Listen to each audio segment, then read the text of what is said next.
नमस्कार।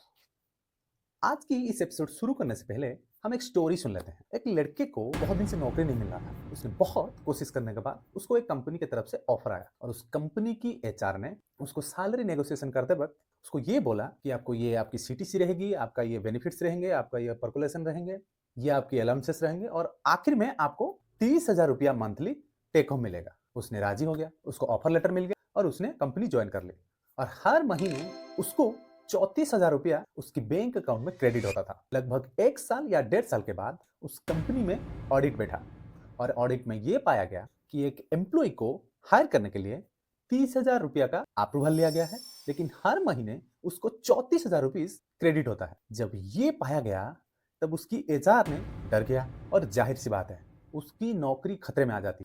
तब उसने क्या किया, उस एचआर ने उस पर्टिकुलर एम्प्लॉय को ऑफिस में बुलाया और बोला, जब तुमको कमिटमेंट किया गया था कि 30,000 रुपया मिलेगा, लेकिन हर महीने तुम 34,000 रुपया ड्रॉ कर रहे हो और आप बता नहीं रहे हो कंपनी को, ये इंटीग्रिटी इश्यू है, आपकी नौकरी जा सकती है। और उसको ऐसे इन्फ्लुएंस किया और ऐसे डराया, उसने हर महीने जो 4,000 रुपया उसको एक्स्ट्रा मिला था, हर महीने 4,000 रुपया एक्स्ट्रा विड्रॉ किया था और 12 महीने में लगभग 48,000 रुपया उसने कंपनी को वापस डिपॉजिट किया और कंपनी ने कोई डिडक्शन भी नहीं किया। उस पर्टिकुलर एम्प्लॉय ने उसकी नौकरी चला जाएगा करके 48,000 रुपया कंपनी के अकाउंट को पेमेंट किया। यहाँ पे कंपनी ने कोई डिडक्शन नहीं किया और एम्प्लॉय खुद कंपनी की अकाउंट को रिटर्न किया। और इसके बाद उस ऑडिट की कंसिक्वेंस क्या हुआ मुझे पता नहीं, लेकिन यहाँ पे एक सवाल है, अगर एम्प्लॉय विलिंगली जानबूझ के एम्प्लॉयर को पैसा दे रहा है तो क्या इसको डिडक्शन माना जाएगा? इस सवाल का आंसर देता है कोड ऑन वेजेस 2019। तो आज की इस एपिसोड में हम बात करेंगे डिडक्शन के बारे में और ये समझेंगे इसकी स्टैट्यूटरी बेसिस क्या है और क्या लीगल इफेक्ट हो सकता है। सबसे पहले आंसर दे देते हैं कि अगर एम्प्लॉय जानबूझकर अपने एम्प्लॉयर को पैसा दे रहा है तो उसको स्टैट्यूटरीली डिडक्शन माना जाएगा।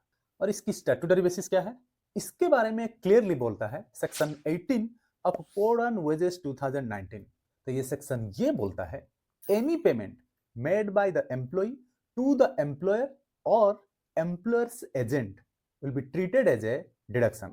अब इसकी लीगल इफेक्ट को समझते हैं। सबसे पहला, यहाँ पे कंसेंट और विलिंगनेस इररिलेवेंट है। भले ही एक एम्प्लॉय वॉलंटरीली पैसा लौटाता है या डिडक्शन करने के लिए परमिशन दे देता है, उसको लीगली एक डिडक्शन माना जाएगा। दूसरा इफेक्ट, इस पर्टिकुलर रूल की ये ऑब्जेक्टिव है कि अनऑथराइज्ड डिडक्शन को प्रोटेक्ट किया जा सके। लेकिन जब कुछ एम्प्लॉयर इस रूल को बाईपास करके एम्प्लॉय से पैसा वापस ले लेते हैं तो इस रूल की डिसओबे हो जाती है। और इस लॉ की सिंपल ऑब्जेक्टिव ये है कि किसी भी एम्प्लॉय की वेजेस जब रिड्यूस हो रहा है, ट्रांसपेरेंट होनी चाहिए और लॉफुल होनी चाहिए। और जब एम्प्लॉयर की इल इंटेंशन के कारण किसी एम्प्लॉयर से out of the payroll system जाके, out of the legal system जाके पैसा लिया जा रहा है, तो इसको यह माना जाता है कि यह एक अनफेयर प्रैक्टिस है। कोई भी unauthorised payment even if voluntary, उसको इलीगल माना जाएगा। अगर लॉ ने इसी तरह हर कंपनी को इस प्रैक्टिस को शुरू करने के लिए एनकरेज किया तो आगे केओस हो सकता है। हर कंपनी लीगल सिस्टम को बाईपास करके ये सिस्टम अपना लेगा और इसके वजह से हर समय एम्प्लॉय एक्सप्लॉइट होता जाएगा। तो इसीलिए अगर किसी भी कंपनी में लीगल डिडक्शन को या ऑथराइज्ड डिडक्शन को बाईपास करके एम्प्लॉयर अपने एम्प्लॉय से direct out of the payroll system जाके पेमेंट लेता है तो उसको लीगली अनऑथराइज्ड डिडक्शन माना जाएगा और एम्प्लॉयर के ऊपर पेनल्टी या लीगल कंसिक्वेंसेस हो सकते हैं। तो अगर आपके साथ ऐसा हो रहा है तो आप डेफिनेटली इसको डॉक्यूमेंट कीजिए और प्रॉपर लीगल एक्शन ले सकते हैं। तो आई होप आपको इस वीडियो से नॉलेज मिलेगा, वैल्यू मिलेगा। अगर आपको इस तरह की कंटेंट पसंद आती है तो आप मेरे चैनल को सब्सक्राइब कीजिए और ज़्यादा से ज़्यादा इस तरह की इंफॉर्मेशन को आपकी दोस्तों में या आपकी कॉलीग में शेयर कीजिए ताकि वो लोग गलती करने से बच पाए। तो थैंक यू, नमस्कार।